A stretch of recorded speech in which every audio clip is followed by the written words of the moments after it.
بسم اللہ الرحمن الرحیم۔ السلام علیکم۔ ایک بادشاہ نے اعلان کر رکھا تھا کہ جو اچھی بات کہے گا اس کو 400 دینار سونے کے سکے دیے جائیں گے۔ ایک دن بادشاہ رعایا کی دیکھ بھال کرنے نکلا۔ اس نے دیکھا ایک 90 سال کی بوڑھی عورت زیتون کے پودے لگا رہی ہے۔ بادشاہ نے کہا، تم 5-10 سال میں مر جاؤ گی اور یہ درخت 20 سال بعد پھل دیں گے، تو اتنی مشقت کرنے کا کیا فائدہ؟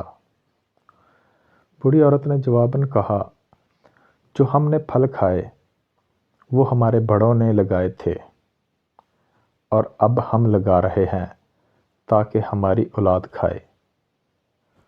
بادشاہ کو اس بوڑھی عورت کی بات پسند آئی۔ حکم دیا اس کو 400 دینار دے دیے جائیں۔ جب بوڑھی عورت کو دینار دیے گئے وہ مسکرانے لگی۔ بادشاہ نے پوچھا، کیوں مسکرا رہی ہو؟ بوڑھی عورت نے کہا کہ زیتون کے درختوں نے 20 سال بعد پھل دینا تھا، جبکہ مجھے میرا پھل ابھی مل گیا ہے۔ بادشاہ کو اس کی یہ بات بھی اچھی لگی اور حکم جاری کیا کہ اس کو مزید 400 دینار دے دیے جائیں۔ جب اس عورت کو مزید 400 دینار دیے گئے تو وہ پھر مسکرانے لگی۔ بادشاہ نے پوچھا، اب کیوں مسکرائی؟ بوڑھی عورت نے کہا، زیتون کا درخت پورے سال میں صرف ایک بار پھل دیتا ہے، جبکہ میرے درخت نے 2 بار پھل دے دیے ہیں۔ بادشاہ نے پھر حکم دیا، اس کو مزید 400 دینار دے دیے جائیں۔ یہ حکم دیتے ہی بادشاہ تیزی سے وہاں سے روانہ ہو گیا۔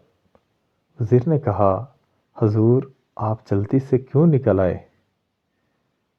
تو بادشاہ نے کہا، اگر میں مزید اس عورت کے پاس رہتا تو میرا سارا خزانہ خالی ہو جاتا، مگر عورت کی حکمت بھری باتیں ختم نہ ہوتیں۔ اچھی بات دل مو لیتی ہے، نرم رویہ دشمن کو دوست بنا دیتا ہے، حکمت بھرا جملہ بادشاہوں کو بھی قریب لے آتا ہے۔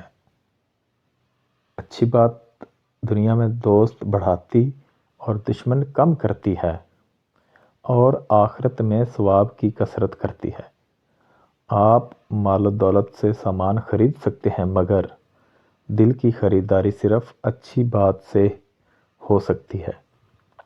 لہٰذا دل کے خریدار بنیں، مال کے طلبگار نہ بنیں۔ اللہ حافظ۔